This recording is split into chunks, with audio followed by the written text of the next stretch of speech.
Hello, fellow baseball fans, and I just wanted to share my thoughts on the new rule changes set to become in place in 2019 and 2020.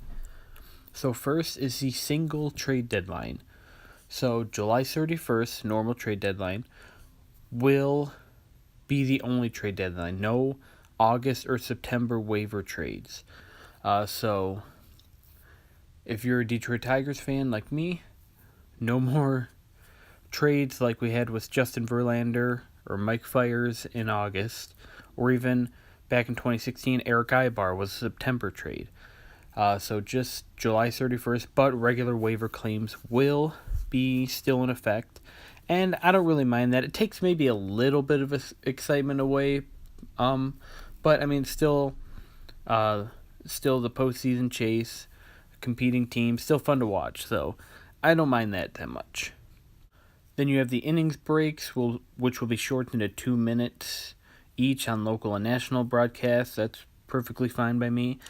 And the MLB All-Star Game will have a new voting process. There'll be 2 rounds. The first one will be like the old process voting. And then the second round will be the top 3 vote getters, and that's who determines the All-Star starter for that position. And also, if it's an extra innings in the All-Star Game, they're going to start with a runner on second base. The home run derby participants, their winnings will be more money.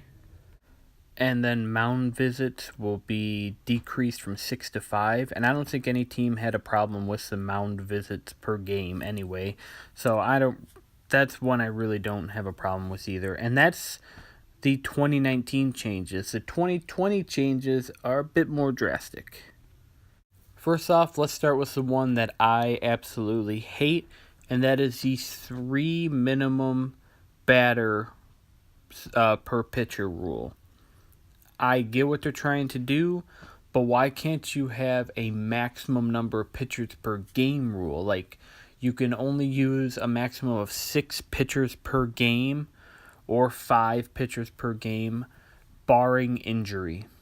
I think that would be much better, because now you are getting rid of loogies and other specialist rules, and I don't really like that. Some players perform better that way, and they can have decent major league careers, but you might be ruining their major league careers. I get the argument, they should be able to pitch to anybody, but it does take a little bit of fun away from the game. You wouldn't see a Randy Choate type pitcher nowadays, starting next year, where he pitches 80 games but only 30 innings. I mean, it's a little bit of fun to me taken out of the game. I get what they're trying to do, but I think they could have went about it a little better way, maybe a maximum number of pitchers per game. And then there's a rule that I kind of like for 2020, and that's the expansion of the roster from 25 players active to 26. That'll take me a little bit to get used to, but it'll be a 26-man active roster now. Still a 40-man roster, but then also the September roster expansion will only be increased 2 players then to 28 instead of being able to bring up to 40. And also a maximum of 13 pitchers will be allowed on the roster. And I like that. I like the roster expansion. That's something that I thought about. Not necessarily a year-long thing, but I've kind of liked from changing the September roster expansion to the beginning of the year. I have thought that would have been a good rule. So adding an extra player for the entire year, I think, is a pretty good thing, and it gives players more of an opportunity to play in the majors, in my opinion, and be part of opening day festivities, which some players never get to experience.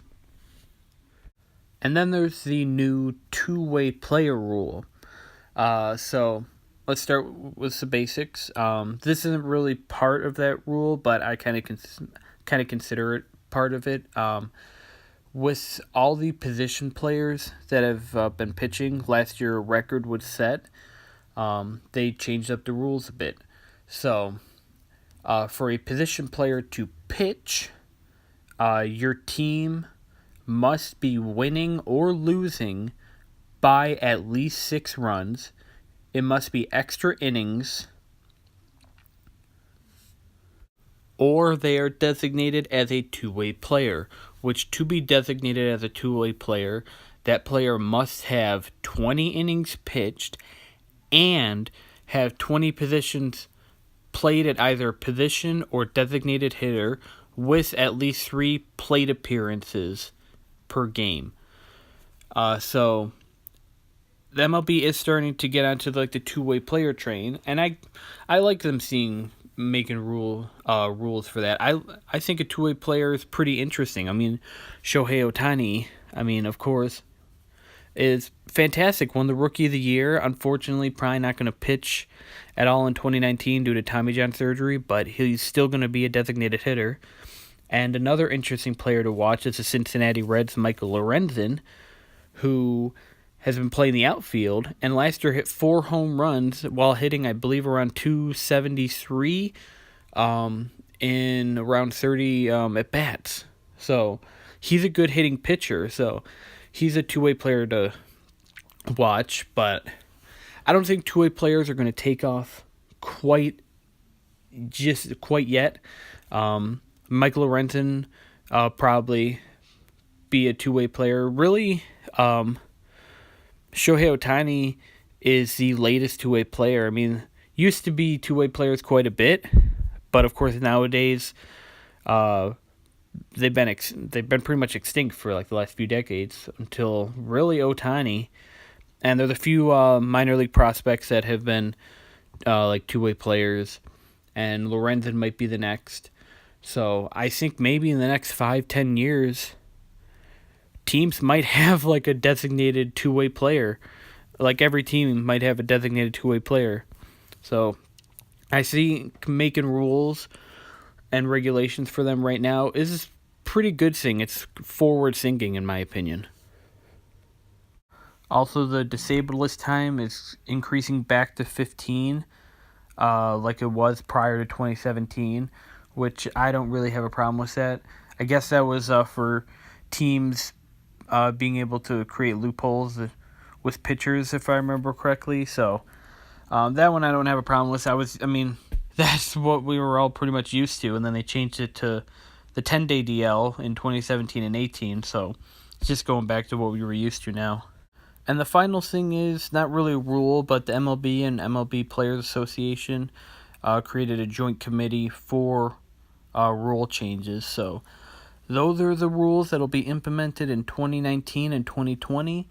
And also with the bargaining agreement expiring after, I believe, 2021, probably going to see some other big changes, possibly universal DH, the pitch clock, which I don't have a problem with the pitch clock.